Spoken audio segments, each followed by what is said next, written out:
Additional warning, the video includes content of a crime against a child that may be triggering or disturbing for some viewers, so viewer discretion is advised. Trinidad and Tobago, May 15th, 2016.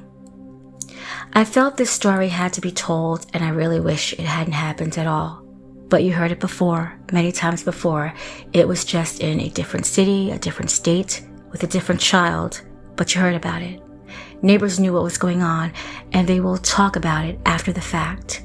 And it always ends with, that child fell between the cracks of the system. On May 7th, 2002, mother Emily Annamunthodo and father Jason Walker would welcome their beautiful, healthy baby girl into the world. The bundle of joy would be named Emily Annamunthodo.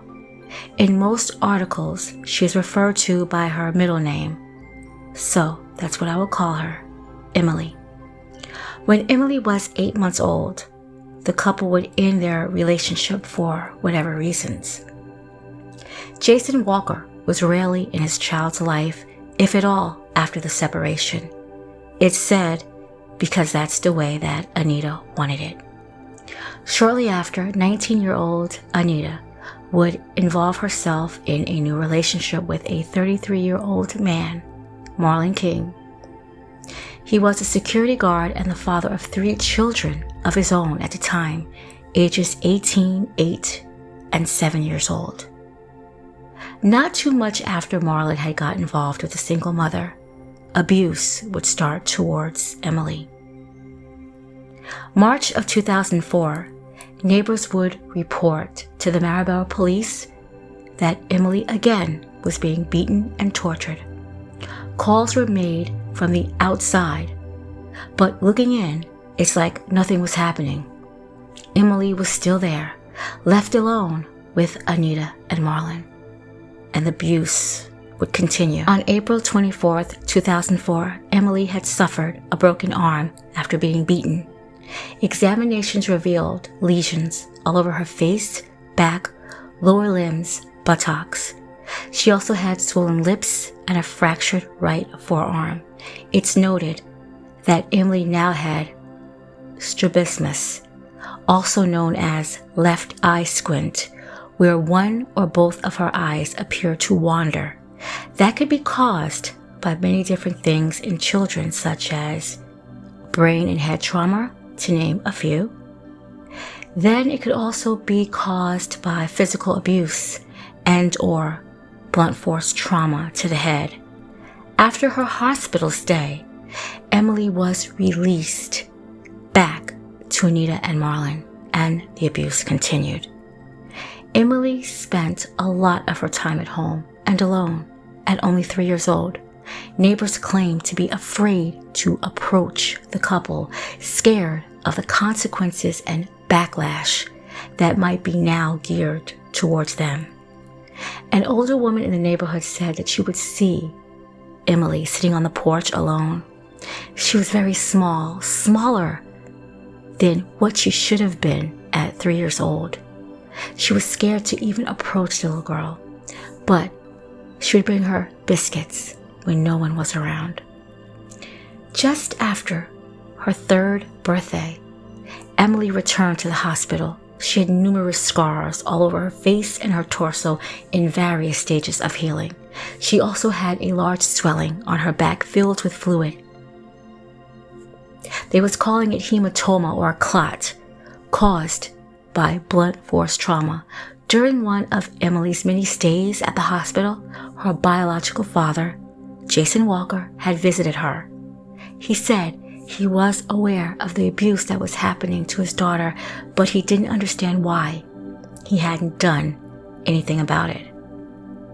After Emily's hospital stay, she was sent right back home to Anita and Marlon, and yes, the abuse continued. By May 2005, Emily was taken to the hospital, physical abuse shown all over the young child's body. She stayed until she healed, which was months later. Her mother did not come for her.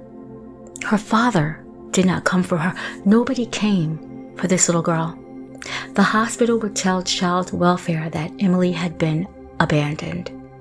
Now, she was a ward of the state.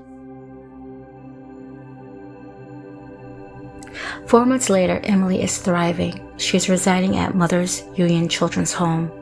When she first arrived, she was shy and timid, and she wasn't showing much progress. But after she opened up, she was.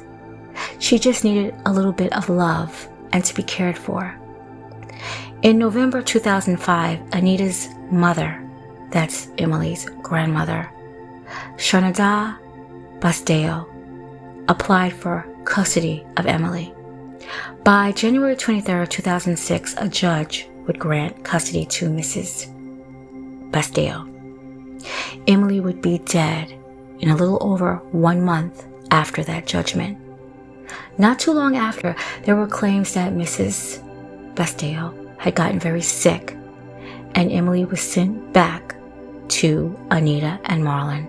Her hellish nightmare would continue, but this time it would get much worse. A neighbor, Andre Anthony Rock, witnessed Marlon throw Emily down a flight of stairs, then would yell at her, telling her, quote, get up, end quote. It's believed Emily's shoulder had been dislocated after that push. She received no medical attention. He said he hadn't reported it because he felt very intimidated by Marlon. He had witnessed Marlon dragging a naked woman down the street and threatened to set her body on fire after covering her up with grass. And this is the man that Anita left with her very young daughter. Emily was left at home night after night. She wouldn't cry out, she wouldn't yell, she wouldn't scream. She was afraid of the dark, and the couple intentionally left her in the darkness until they would return back at that home on Madeline Road. Emily was suffering. Did anyone care? Anita clearly did not.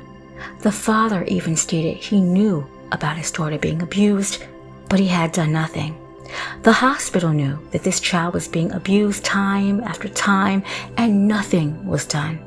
Even a police officer would turn a blind eye to what was happening to Emily. Who cares? Did the neighbors stop caring?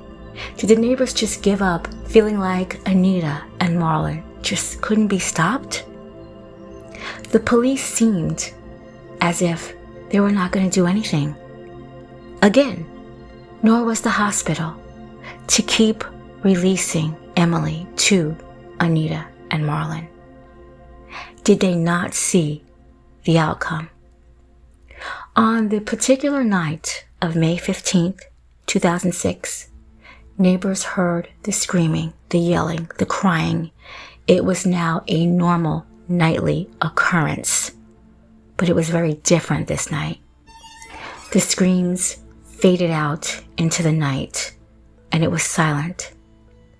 Neighbors witnessed Anita carrying Emily wrapped in a white towel, and she was headed for another trip to San Fernando General Hospital. Marlon would hurry up and leave minutes later by himself. By this time, it would be the last time. Emily's 4-year-old little body couldn't stand any more physical abuse. She had succumbed to the injuries. She was pronounced dead on the arrival to the hospital. Emily's autopsy report would read, she had injuries to her scalp and her neck, fractures to her right rib, hemorrhaging in her heart, lungs, and a rupture to the atrium of her heart, contusions to her liver, spleen, and bleeding of her kidney. Emily was beaten, raped, sodomized, and burnt with cigarettes to her private part. She also had cigarette burns on her inner thighs. She was starved and malnourished. A cloth had been shoved down her throat to muffle her cries, eventually silencing her. Anita and Marlon were charged with murder, assault, neglect, and other charges. The charges would be dropped on Anita due to the police officer not showing up to court. So, after 11 months, Anita was free. Trinidadians was not happy with this. Most felt like she should be in jail right along with Marlon. She was there in that house with that man, and she had done nothing to protect her daughter, only taking her to the hospital after she suffered this horrific abuse by this man in that home. On May 3rd, 2006, Marlon couldn't show up to his first court date. The prisoners had kicked, punched, and beat him up very badly, trying to even strangle him to death in the name of Emily, until the jailhouse guards had intervened. He had to seek medical attention, and he would receive a later court date. On March 2012, Marlon's trial was coming to an end. Rock, the neighbor, who had been so afraid to call the police and report when he had seen Marlon throw Emily down the stairs, he would tell on the stand what else he had witnessed. Marlon and Rock were considered good friends. They had known each other their entire life. Rock said that he would go over to the home. They would cook, they would smoke, and they would watch TV and just, quote, hang out, end quote. Anita was gone that day, that she had left earlier. Emily was in the other room, and she was humming and crying. It wasn't very loud, but you could hear her. I mean, the wooden house, it was small. It was a 2-bedroom home with a kitchen and a living room, so it wasn't hard to know what was going on in the other room. Marlon and Rock, they were in there, and they were watching adult porn movies. Time had elapsed, and Marlon would ask Rock to leave. He said that he wanted to rest. Rock said he went down the stairs and he began to smoke a cigarette, but he could feel the house vibrating. In his own words, that's what he said. He was curious as to know why it was doing that, and he would peep through a crack hole in the house. Marlon had tied something around Emily's hair, and he had hooked her onto a ledge of the door, and she was hanging, swinging back and forth with only her underwear on and a gag in her mouth. Marlon was repeatedly punching her over and over again in her stomach like she was a punching bag. Quote, "You wouldn't hush your mouth. You wouldn't hush your mouth," end quote. This is what Marlon was saying to Emily while punching her. Rock said he was frightened. He tried to call the police 3 times but was unsuccessful. That's what he said. And he ran home and he would tell his younger brother what he had just witnessed. Marlon's ex-wife, Lou Ann Davis, would testify how Marlon had abused her, dragging her down the street nude and covering her up with grass and threatening to set her on fire. She was the one that Rock had witnessed this happening to. After the testimony, the judge would get ready to give Marlon King his sentence for the death of 4-year-old Emily Annamunthodo. Marlon would interrupt, quote, "My lord, I want to explain myself. Please let me explain myself now," end quote. Marlon went on to tell the courts that the reason why Emily died was the hospital's fault. The judge cut him off instantly, not wanting to hear anything anymore that this sick, twisted child predator had to say. As he hit the gavel, he would sentence him to a death by hanging. Supposedly, Marlon had looked around the courtroom, smiling. The only ones that were there was Marlon's sister and Emily's grandfather, and bystanders that came to watch the trial. Emily's own parents weren't even there.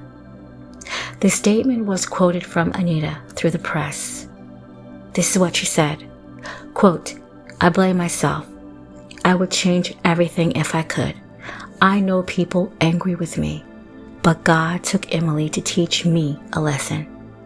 I want her to know that I never neglected her, and she knows that, because in my dreams in prison, she hugged and kissed and played with me. I miss my daughter so much," end quote.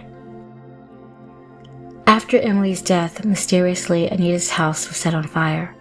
Some would say this was intent by Marlon to destroy any evidence. That's very plausible. All of Emily's belongings, such as clothes, toys, and pictures, perished in that fire. The only thing that was said to have been left was Emily's dress and one teddy bear. Unfortunately, the only picture of Emily Annamunthodo is the only one of her lying in her coffin. Marlon's hanging sentence was actually commuted to life in prison, and I wish that this could be the end of this horrible, horrible story, but it's not. Marlon appealed his court sentence, and he won. In 2021, the court appealed and overturned Marlon's case. So now the 47-year-old man who had been in prison for 15 years, president and high court judge had made several errors when presiding over Marlon King's trial, such as, quote, mishandling evidence, end quote. As I looked in on the comments to try to find additional information, I came across a woman who lives in Trinidad, and she seems to know Marlon King and Rock well enough to say that, quote, Anita needs to tell the truth about what really happened to Emily, end quote. She alleged stories about the DNA that was left inside Emily. She wrote about how Anita threatened to harm Emily and that she did not want Emily anymore. She even suggested that Emily had been abandoned more than once, and perhaps Rock may have had more to do with what happened to Emily, among some other things that she would say.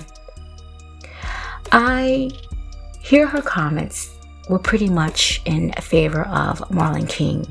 At least that's the way I felt.